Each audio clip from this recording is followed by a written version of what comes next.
केटाले सुतेको पैसा दिन्छ मलाई चाहिँ मुतेको पैसा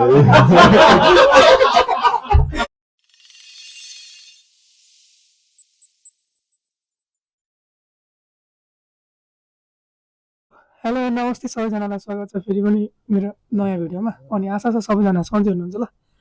अनि हामी सबैजना सन्चै छौँ अनि आज चाहिँ हाम्रो नयाँ गेस्ट 1 2 3 कन्टिन्यू अनि यहाँ चाहिँ हामी पुरानै भइहाल्यौँ है सेतो सेतो दाजुभाइ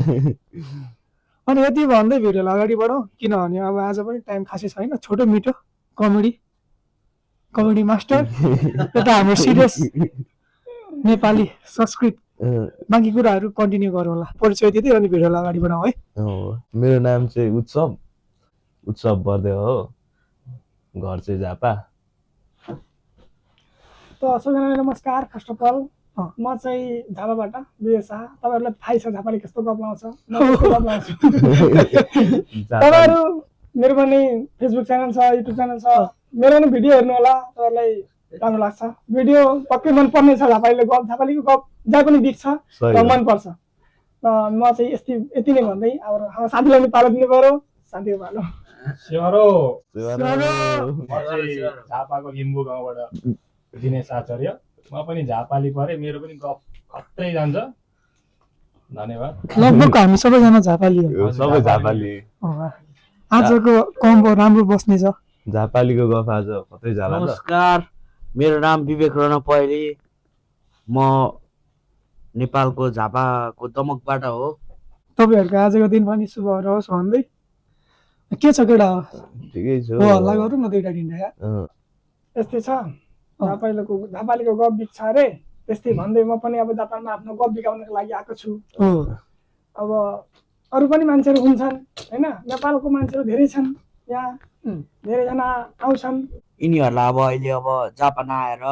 आएको 3-4 महिना भयो अब के कसो भइरहेछ अब भाइहरूको सुनिदिउँ के कसो छ होइन ल म गएँ दिनेश भाइबाट गएँ होइन के कसो छ यसो सुन्नलाई ल भन भाइ तिमी आएको 3 महिना भयो होइन के कसो चलिरहेछ अहिले होइन भन ल 3 महिना जति भयो हामी आएको फर्स्टमा चाहिँ हाम्रो रमाइलो मात्र भइरहेको छ केटाहरूको अब अहिले भर्खर धेरै पनि भएन लामो टाइम भएन त्यही केटाहरूलाई अहिले रमाइलो छ अनि अब त्यही हो हामीले फर्स्टमा भन्नुपर्दाखेरि चाहिँ एउटा जापान आएपछि मान्छेले के भन्छ भने दुःख पाउँछ भन्छ त्यो पनि हामीले दुःख पनि फेस गरेको छैनौँ दुःख कस्तो हुन्छ भने हामीले फेसै गरेको छैन सही हो त्यो चाहिँ राम्रो कुरा हो मेन दुःख भनेको त त्यही दुःख पाएको भनेको चाहिँ हामीले काममा हो त्यही पनि अब हामी चाहिँ 3 जना छौँ एउटा कम्पनीमा काम गर्ने केटाहरूको तर कामको त्यो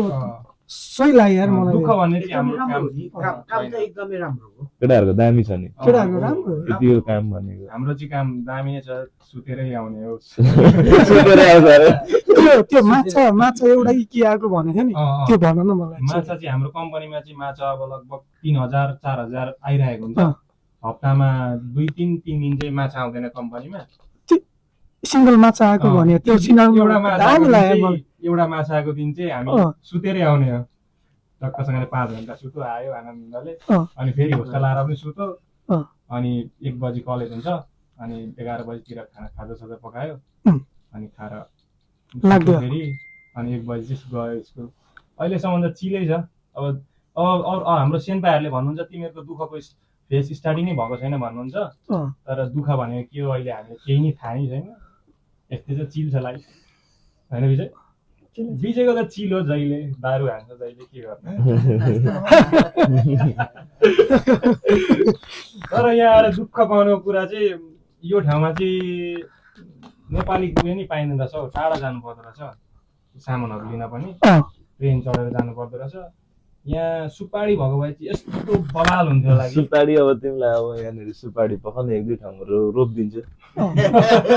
नेपालबाट मैले सुपारीको त्यो हुँदैन त जरासँगै बेच्न ल्याउँछ नि त्यस्तो मगाउन लाग्यो क्या अब साथीले सुपारी भन्छ जहिले नि होइन फेरि त हाम्रो होस्टेल अगाडि चाहिँ एउटा आँगन जस्तो छैन त्यहाँ एउटा हजुरआमाकोमा त्यो फर्सी पाउँदो रहेछ नि नेपालको जस्तै क्या फर्सी काटेपछि दाना हुँदो रहेछ क्या त्यो दाना सुकाएको छु अब त्यो त्यहाँ माटोमा यसो छर्दिने अनि दाइ त्यहाँनिर फर्सीको त लहराहरू जान्छ नि भने त्यहाँनिर रोपेको पुलिस स्टेसन झन् आएको फेरि तिम्रो पुलिस स्टेसन पनि त अब एउटै मात्रै बिल्डिङ भएको हुन्थ्यो नि त्यो हाम्रो नेपालको सरकारी स्कुल हुन्छ नि ठ्याक्कै गोलो क्या यहाँदेखि छ हो अब चौकी त यहीँ त छ नि त अगाडि यत्रो बिल्डिङ होइन त्यहाँदेखि घुमेर घुमेर गएर केटाहरूको होस्टेल छेउमा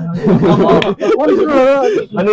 होस्टेल तिर्छ भएर पुलिस स्टेसन आएको भयो फाइन कसले तिर्छ तिमी त्यस्तो कुरा त्यस्तो काम नगरे फर्सी चाहिँ फिक्स उम्रिन्छ क्या उम्रिन्छ उम्रिन्छ भरे लहरा पनि त पुग्छ नि अहिले ल र होस्टेलमै लगाउनु पर्छ होइन लहरा के गर्ने हो नि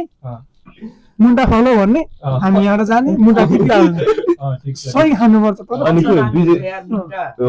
मुन्टा त यहाँ त खोइ मुन्टा सुन्टा त अलिक हामीले 2 चोटि भयो क्या साग खान थालेको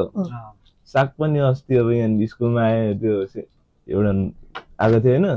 भन्न थाल्यो साग खानु मासु मात्रै खाने क्या जहिले मासु सस्तो साग सब्जी भन्दा होइन ठाउँमा अब यस्तो हो अब मासु चाहिँ लास्टै सस्तो हुने क्या मासु चाहिँ होइन तिम्रो करेला किन्न जाउँ न करेलालाई कति पर्छ त्यो त हो एउटा त्यहाँनिर तिम्रो होइन आधी पाउको हुन्छ करेला होइन त्यो किन्न गयो भने भाइ होइन तिम्रो कति त्यो चाहिँ 450 देखि 500 पर्छ त्यो त हो दाइ एउटा करेलालाई अनि तिम्रो 450 देखि 500 सम्म त तिम्रो फिलाको एउटा डब्बा आउँछ फिलाको एउटा डब्बामा तिम्रो 6 वटा जति हुन्छ होइन फिला 6 वटा फिला हुन्छ तिम्रो 350 400 मा आउँछ अनि होइन त्यो सागसब्जी किन्न यहाँनिर लास्टै उयो छ होइन ओभरै महँगो त्यो भन्दा पनि बिजेलाई थाहा छ त्यो म यहाँ जापान आएदेखि चाहिँ अब दुःख भन्छन् सबैजनाले दुःख फेस गरेको छैन तर कम्पनीमा चाहिँ अलिकति यो रहेछ अब केटाहरू सुतेर आउँछन् कम्पनीमा सुन्दा चाहिँ खुसी लाग्छ तर माछा आएको दिन त फेरि ढाड त यस्तो हुन्छ कि अब केटाले सुतेमै पैसा दिन्छ मलाई चाहिँ मुतेको पैसा मुत्ने पैसा काट्छ मेरो त्यो छ अब कसैको दुःख कसैको सुख हुन्छ त्यो आफूले फेस गर्ने ठाउँ हो होइन गर्नुपर्छ यहाँ चाहिँ अब मासुमा चाहिँ यस्तो छ कि मासु चाहिँ अब यहाँ आएपछि हामीलाई पैसा कसरी बचाउनु पर्छ त्यो बाटोमा लाग्नुपर्छ त्यो बाटोमा लाग्दा चाहिँ अब यहाँ हेर्दा मासु नै सस्तो छ अनि त्यही भएर मासु नै हामी प्राय खान्छौँ अब हप्तामा एक दिन चाहिँ सागसब्जी नै खानु पर्यो त्यो पनि छोड्नु हुँदैन त्यो पनि आँखाको लागि हेल्थको लागि ठिक हो त्यो पनि खानुपर्छ तर प्राय हामी मासु खान्छौँ र मासु चाहिँ यहाँ सस्तै छ झन् तपाईँले 6 बजी जानुभयो भने झन् सस्तो बनाउँछ त्यो भन्दैन हाम्रो यहाँ 50% अफमा कति बजी जाने हो कति बजी के गर्ने त्यो तरिका नि भन्नु तपाईँ ठ्याक्कै 5:45 मा जानु मासु उठाउनु मासु उठाउनु बिहान होइन बेलुका ठ्याक्कै 6 बजे आन्टीहरू आउनुहुन्छ टिकट काट्नलाई टिकट काट्दियो भने 50% अफ 400 को मासु ए हो र मैले त यो अहिलेसम्म थाहा नपर्ने कुरा हो हामी चाहिँ अब जापान आएदेखि खानु पनि थाहा छैन यो कुरा चाहिँ अब यहाँ हाम्रो बिग बस उता गइसक्नु भयो अहिले फर्केपछि उसलाई म पछि सुनाउने छु है त हामीलाई पनि थाहा थिएन हामी पनि किन्न गएको थियौँ र त्यस्तै भिडियो बनाउने क्रममै पनि एउटा नेपाली दाइले पनि हामीलाई भनेको थियो यहाँ 6 बजीतिर आउनु 6 बजे मासु यहाँ डिस्काउन्ट पाउँछ तिम्रो नयाँ विद्यार्थी हो तिमीले अलिक पैसा बचिन्छ जोगिन्छ भनेर भनेपछि हामी चाहिँ त्यही बाटो अप्नाउँदैछौँ अहिलेसम्म पनि होइन राम्रो हो त किनभने अब टाइम हुँदाखेरि जान भ्याइयो नि त टाइम नहुँदाखेरि अलग कुरा हो होइन अब जस्तै अब 600 को मासु हुन्छ अब जस्तै 5-5:30 बजीतिर गयो भने चाहिँ 20% लागेको हुन्छ हजुर अनि 5:30 बजी नि गएर उठाइदिनु पर्छ फेरि अर्कोले उठाइदिइहाल्छ 30% के अब हामी चाहिँ पैसा जोगाउने अभियान अनि ठ्याक्क 6 बजीतिर चाहिँ 50% लाग्छ एउटा हजुरआमा 50% हुनु त धेरै हो नि अनि 300 मै आउँछ अनि मासुको डेट पनि अब त्यस्तै 3 दिनको हुन्छ क्या 3 दिनमा एक्सपायर हुने हुन्छ त्यही भएर ल्याउने खाइहाल्ने 3 दिन भनेपछि त एक छाक खाएर भोलिपल्टसम्म पनि भ्याइयो नि 3 दिनै भ्याइयो नि लास्ट डेटसम्म त हामीलाई नि भ्याइयो अब हामी फेरि नेपाली हो नेपालीको पारे हामीले नेपालमा डेट स्क्वायर भएको त हामी राउनु भएन खसीको मासु विचार गरौँ न दसैँमा ल्याएको दसैँको मासु 1 महिनासम्म हुन्छ हुन्छ हाम्रो घरमा चाहिँ हुन्छ पनिको नि अब हैन हाम्रो पनि हुन्छ 1 महिनासम्म हुन्छ खसीको मासु उतो दाइको पोडकास्टमा आएको हैन गीत एउटा गाउनु त पर्यो नि हैन पर्यो सिनेमा तपाईको अलिकति मर मसला हालेर अदुवा लसुन प्याकसँगले सिलौटा ढुङ्गामा हानेर चाहिँ अन्त कम्ती हुन्छ त त्यो पनि कतै रहेछ यहाँ सिलौटा ढुङ्गा कहाँ पाउनु यो चाहिँ पाउन गाह्रै छ यहाँ अब अहिले चाहिँ अब सिलौटो ढुङ्गा त अब पाउन त पाउँछ होला बाटोतिर सिलौटो ढुङ्गा उठाएर लिएर जाने कुरा भएन होइन भएन छ तर क्यामेराले कहाँबाट खिचिरहेको छ र अब हाम्रो युट्युब च्यानल भन्दा अगाडि चाहिँ हामी चाहिँ अर्को च्यानलमा भाइरल हुने थाहा छैन होइन त्यो पनि ओके गाउने गीत चाहिँ गाउने गीतलाई सानो साउन्ड गर अनि यति भन्दा दुई शब्दलाई यहीँ टुङ्ग्याउँदै हाम्रो गिटारिस्टको हातमा गिटार आइसकेको छ अनि उसको कला हेर्दै हेर्दै दुई तिनवटा गीतहरू गाउँ गाउनु त भन्नुभयो होइन त्यस्तो अब गीत पुरै अहिलेसम्म त्यस्तो गाइएको छैन र पनि आउन त सबै आउँछ नि अब एउटा हाल्नु न, एउटा फुलबुट्टी हान्ने पनि ल फुलबुट्टी हान्नु पुरा सबै भन्ने क्या त्यो छोडिदिउँ त्यो अहिले फुलबुट्टी सारी एउटा उठाउ न तिम्रो मनका कुरा सुनाउन तिमीलाई रोज्दै मेरा सारा माया तिमीलाई दिने प्रयास गर्दा अन्जानमा तिमीलाई डाक्न पुगेछु सायद यो मुटुमा मेरो नाम कोरिएको छैन सायद यो भाग्यमा तिम्रो साथ लेखिएको छैन सायद यो भाग्यमा तिम्रो साथ रोकिएको छैन सायद यो भाग्यमा तिम्रो साथ लेखिएको छैन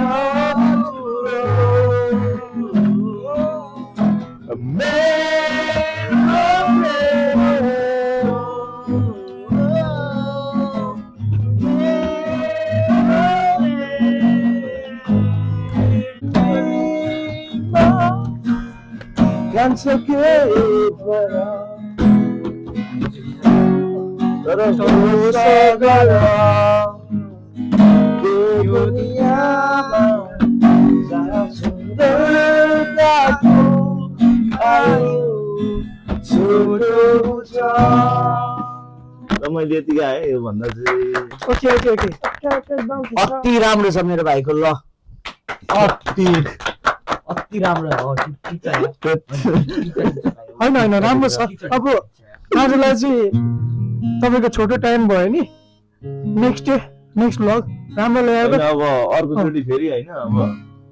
फेरि बनाउनु पर्छ नि फेरि अब नेक्स्ट टाइम आजलाई यस्तै भयो ल अनि आजको भिडियोमा हेरौँ केटाहरूको पावर कतिको भ्युज आउँछ बोल्दै बोल्दैन भाइ होइन बोल्दै बोलेन आज भाइ होइन अर्को पालि आउँछ होइन टेन्सन नगर्नुहोस् होइन अब त्यो अब यसो भिडियो हेरेर त्यो यो लाइक सेयर नगर्ने चाहिँ नगर्नुहोस् होइन अर्को पालि आउँछ होइन यसपालि नआए पनि अर्को पालि आउँछ धैर्यता गर्नुहोस् होइन त्यस्तै हो ल यति भन्दै यति भन्दै हाम्रो दुई शब्द यहाँ राख्ने भन्दा भन्दै पनि उसको चाहिँ किन यहाँ धेरै कला र गला सुन्न पाएन भने चाहिँ उसको चाहिँ प्रचलन यहाँ गोप्रो छ अनि त्यही भएर उसले गोप्रोबाट हान्दैछ क्याप्चरहरू कति कति त्यो भ्लगहरू त्यो भिडियोहरू हेर्न मन छ भने उसको च्यानललाई गएर हेरिदिनु होला अनि यति भन्दै नेक्स्ट डे भोलि बसौँ है केटा हो के छ कुरा गर्दै गरौँ ल नेक्स्ट होलिडे बस्नुपर्छ नि भोलि फेरि आजलाई त्यस्तो राम्रो नभए पनि अर्कोचोटि चाहिँ हामी कडाइ लिएर आउनु अर्कोचोटि हामी एकदम कडा मेरो पनि एकदम कडा प्रस्तुति देख्नुहुन्छ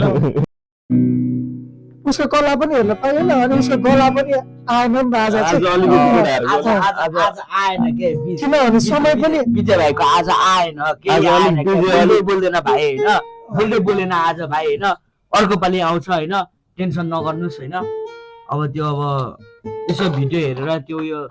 लाइक सेयर नगर्ने चाहिँ नगर्नुहोस् होइन अर्को पालि आउँछ होइन यसपालि नआए पनि अर्को पालि आउँछ धैर्यता गर्नुहोस् होइन त्यस्तै हो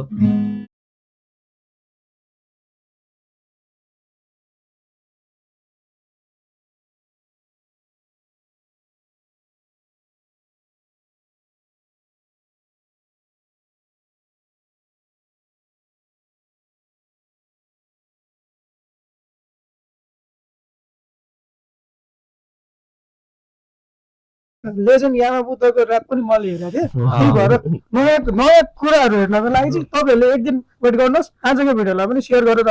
माया गर्नु होला भन्दै हामी यहाँ एकैचोटि उठ्नु पर्ने हुन्छ केटा ल एकैचोटि साथमा जय नेपाल हान्नु पर्यो है ओके